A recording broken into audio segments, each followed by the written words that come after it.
اج کا۔ پھر اس نے پوچھا کہ آپ کے پاس کچھ رقم ہے؟ فرمایا 200 دینار۔ اس نے عرض کیا کہ میں مفلس ہوں اور عیالدار ہوں، لہٰذا یہ رقم مجھ کو دے کر 7 مرتبہ میرا طواف کر لیجئے، تو اسی طرح آپ کا حج ہو جائے گا۔ آپ نے اسی کے کہنے پر عمل کیا اور وہ رقم لے کر رخصت ہو گیا۔ جب آپ کے مراتب میں اضافہ ہونے لگا اور آپ کا کلام عوام کے ذہنوں سے بالاتر ہو گیا تو آپ کو 7 مرتبہ بستان سے نکالا گیا، اور جب آپ نے نکالنے کی وجہ پوچھی تو کہا گیا کہ تم نہایت برے انسان ہو۔ آپ نے فرمایا کہ جس شہر کا سب سے برا انسان باعزید ہو، وہ شہر سب سے زیادہ اچھا ہے۔ ایک شب آپ عبادت خانہ کی چھت پر پہنچے اور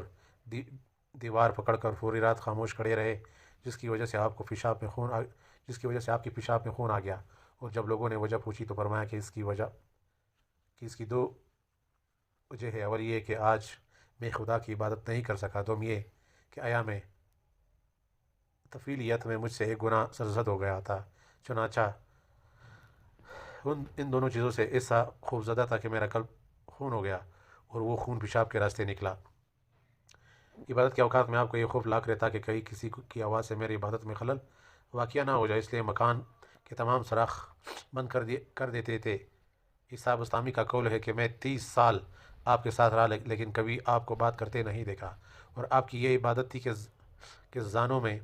سر دیے رہتے، اور جب سر اٹھاتے تو پھر فوراً ہی سر آ کر کھینچ کر زانوں پر رکھ لیتے۔ اور حضرت سیکی فرماتے ہیں کہ عیسیٰ بستامی رحمۃ اللہ علیہ نے جیسا بیان کیا وہ قبض کی کیفیت ہوگی، ویسے آپ حالت بس میں لوگوں سے باتیں کرتے اور فیض بھی پہنچاتے تھے۔ کیفیت وجد: ایک مرتبہ آلات وجد میں آپ نے کہہ دیا کہ سبحانی محضم شانی، یعنی میں پاک ہوں اور میری شان بہت بڑی ہے۔ اور جب اختتام وجد کے بعد ارادتاً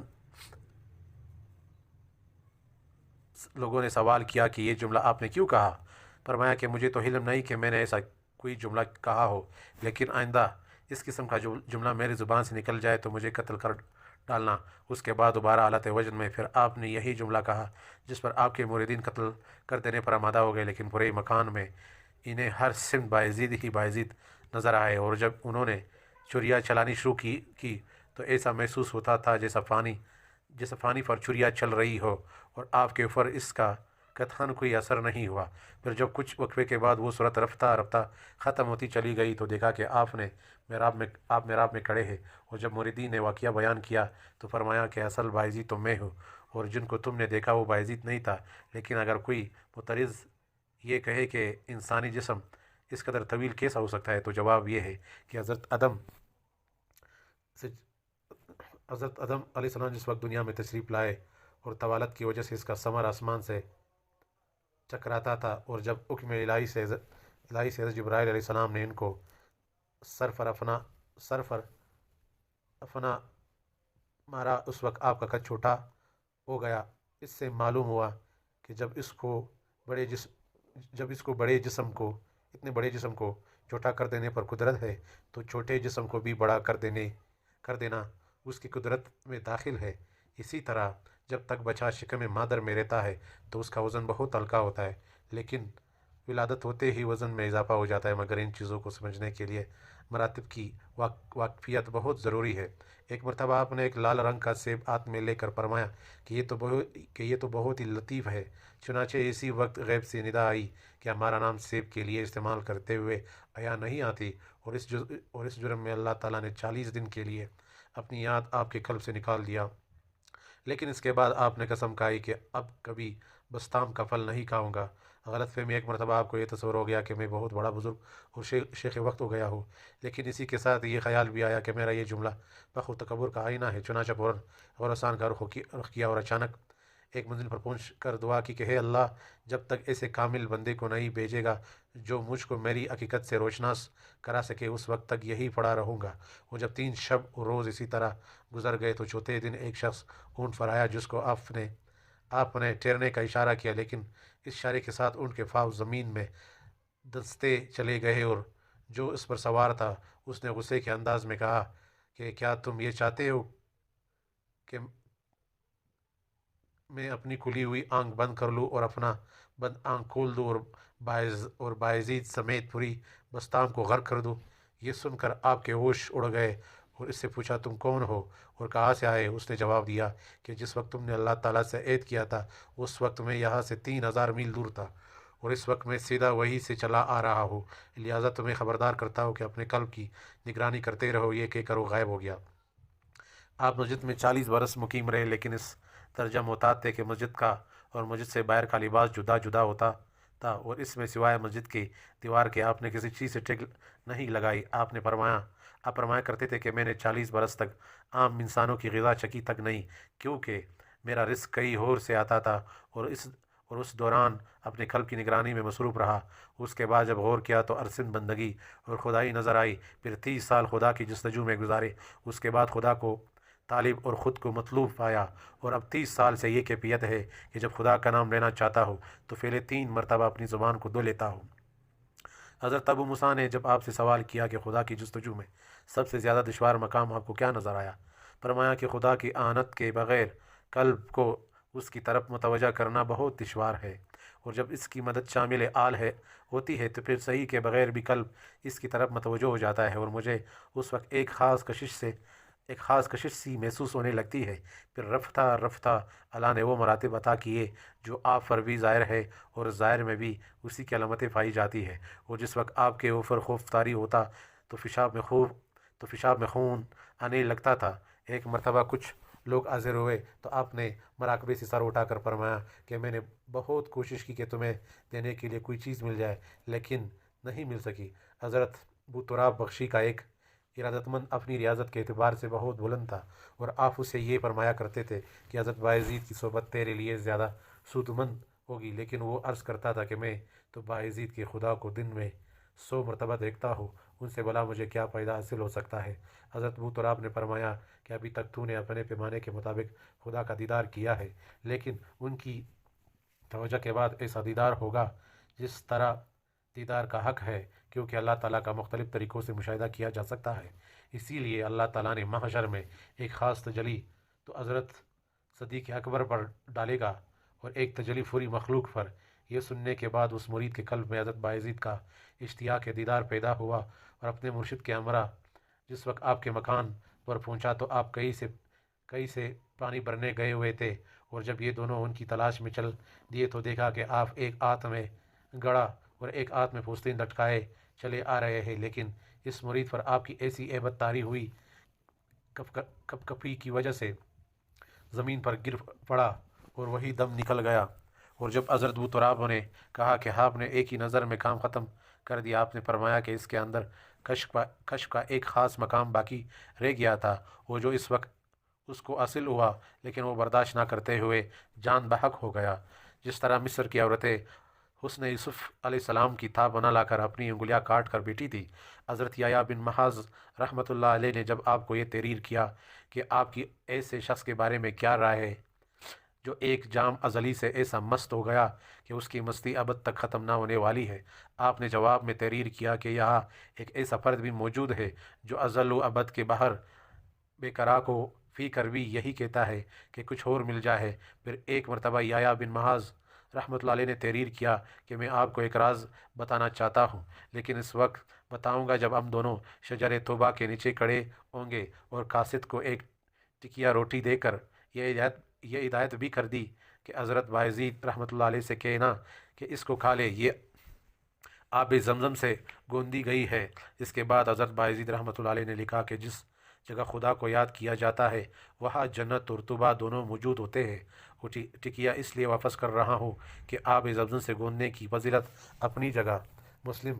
لیکن یہ کسے معلوم کہ جو بیج بویا گیا تھا وہ کسب حلال کا تھا یا کسب حرام کا، اس لیے کہ اس کا عقل حلال ہونے میں مجھ کو شک ہے۔ اس جواب کے بعد یحییٰ بن معاذ بعد نماز عشاء بغرض ملاقات بستان پہنچے، لیکن یہ خیال کر کے کہ کہیں آپ کو تکلیف نہ ہو، اور کسی جگہ مقیم ہو گئے، اور صبح کو جب آپ کے حاضر ہوئے تو معلوم ہوا کہ آپ قبرستان میں ہیں۔ چنانچہ جب حضرت یحییٰ قبرستان پہنچے تو دیکھا کہ آپ انگوٹھوں کے بل کھڑے ہوئے مصروف عبادت ہے، اور ایسا محسوس ہوا کہ جیسے پوری رات اسی طرح کھڑے ہوئے گزری۔ پھر فراغت کے بعد جب اچھی طرح دن نکل آیا تو آپ نے یہ دعا پڑھی: تجھ سے پناہ طلب کرتا ہو اس بات کی کہ میں تجھ سے اس مقام کا حال دریافت کروں۔ اس کے بعد حضرت یحییٰ نے پیش قدمی کرتے ہوئے سلام کیا اور رات کے واقعات دریافت کیے تو آپ نے فرمایا کہ اللہ تعالیٰ نے مجھ کو بے شمار مدارج عطا کرنے چاہے، لیکن وہ سب ایجاب کے تھے، اس لیے میں نے قبول نہیں کیے۔ پھر حضرت یحییٰ رحمۃ اللہ علیہ نے پوچھا کہ آپ نے اللہ تعالیٰ جل شانہ سے معرفت کیوں نہیں طلب کی؟ یہ سنتے ہی آپ نے چیخ کر کہا کہ بس خاموش ہو جاؤ، اس لیے کہ مجھے شرم آتی ہے کہ میں اس شے سے واقف ہو جاؤں جس کے لیے میری تمنا یہ ہے کہ خدا کے سوا اس سے کوئی واقف نہ ہو۔ اور یہ بات سوچ لو کہ جہاں معرفت خداوندی کا وجود ہو وہاں مجھ جیسے گناہگار کا گزر کہا، کیونکہ یہ خدا کی مرضی میں شامل ہے کہ معرفت کو اس کے علاوہ کوئی جان نہ سکے۔ پھر حضرت یحییٰ رحمۃ اللہ علیہ نے عرض کیا کہ آج کی شب جو مراتب آپ کو عطا ہوئے ان کا کچھ فیض مجھے بھی پہنچا دیجیے۔ حضرت باہزید رحمۃ اللہ علیہ نے فرمایا کہ اگر تجھ کو صفات آدم، قدس جبرائیل علیہ السلام، خلت ابراہیم، شوق موسیٰ، پاکیزگی عیسیٰ اور حب حضرت محمد صلی اللہ علیہ وسلم سب ہی کچھ عطا کر دیے جائے، جب بھی خوش نہ ہونا، کیونکہ یہ سب ایجابات ہے۔ بس صرف خدا ہی کو خدا سے طلب کرتے رہنا تاکہ سب کچھ حاصل ہو جائے۔ حضرت ذوالنون رحمۃ اللہ علیہ نے آپ کی خدمت میں ایک جائے نماز ارسال کی تو آپ نے یہ کہہ کر واپس کر دی کہ مجھے اس کی حاجت نہیں، البتہ ایک مسند کی ضرورت ہے، یعنی اب ایسا بے نیاز ہو چکا ہو کہ مجھے نماز معاف ہو چکی ہے۔ اور جب انہوں نے نفیس قسم کی مسند بھجوائی تو یہ کہہ کر واپس کر دی کہ جس کے پاس الطاف خداوندی کی مسند موجود ہو اس کو دنیاوی مسند کی ضرورت نہیں، حالانکہ یہ وہ دور تھا جب کہ آپ نہایت ضعیف و پریشان حال تھے، اور اگر مسند قبول کر لیتے تو جائز تھا، لیکن عذر و تقویٰ دونوں چیزیں واپس کر دی۔ آپ فرمایا کرتے تھے کہ میں سردیوں کی رات میں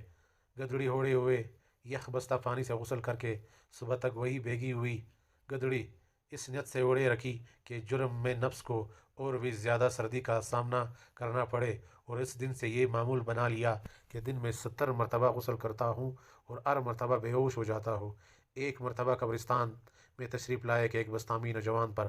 بربت بجا رہا تھا تو آپ نے اس کو دیکھا کہ لاحول پھڑی، اور اس نوجوان نے بربت کو اتنی زور سے آپ کے سر پر دے مارا کہ سر پھٹ گیا اور بربت ٹوٹ گیا، لیکن آپ نے گھر آ کر اس نوجوان کو بربت کی قیمت اور کچھ حلوہ وغیرہ بیچتے ہوئے پیغام دیا کہ اس رقم سے دوسرا بربت خرید لو اور حلوہ وغیرہ خوب کھاؤ تاکہ شکستہ بربت کا غم دور ہو جائے۔ اس کے بعد اس نوجوان نے حاضر ہو کر معذرت طلب کی اور ہمیشہ کے لیے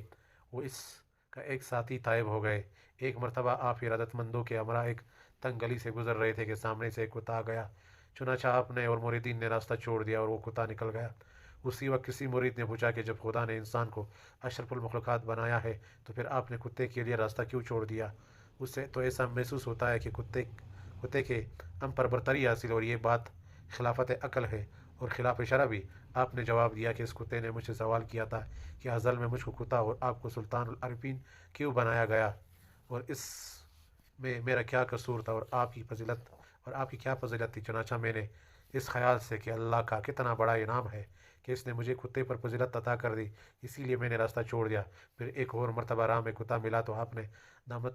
دامن سمیٹ لی، جس پر کتے نے عرض کیا کہ آپ نے دامن کیوں بچایا؟ اس لیے کہ اگر میں بھیگا ہوا نہیں ہوں تو مجھ سے ناپاکی کا خطرہ نہیں، اور اگر بھیگا ہوا ہوتا تو آپ اپنے کپڑے پاک کر سکتے تھے، لیکن یہ تکبر جس کا آپ نے مظاہرہ فرمایا تو یہ 7 سمندروں کے پانی سے بھی پاک نہیں ہو سکتا۔ آپ نے فرمایا تو سچ کہتا ہے، اس لیے کہ تیرا ظاہر نجس ہے اور میرا باطن، لہٰذا ہم دونوں کو ایک ساتھ رہنا چاہیے تاکہ کچھ پاکیزگی میرے باطن کو بھی حاصل ہو جائے۔ لیکن کتے نے کہا کہ ہم دونوں کا ساتھ رہنا ممکن نہیں، کیونکہ میں مردود ہوں اور آپ مقبول بارگاہ، دوسرے یہ کہ میں دوسرے دن کے لیے ایک ہڈی بھی جمع نہیں کرتا اور آپ سال بھر کا غلہ جمع کر لیتے ہیں۔ آپ نے فرمایا کہ حیف، جب میں کتے کے ہمراہ رہنے کے قابل بھی نہیں تو پھر خدا کا قرب کیسے حاصل ہو سکتا؟ اور پاک ہے وہ اللہ جو بدترین مخلوق کی باتوں سے بہترین مخلوق کو درس عبرت دیتا ہے۔ ایک شخص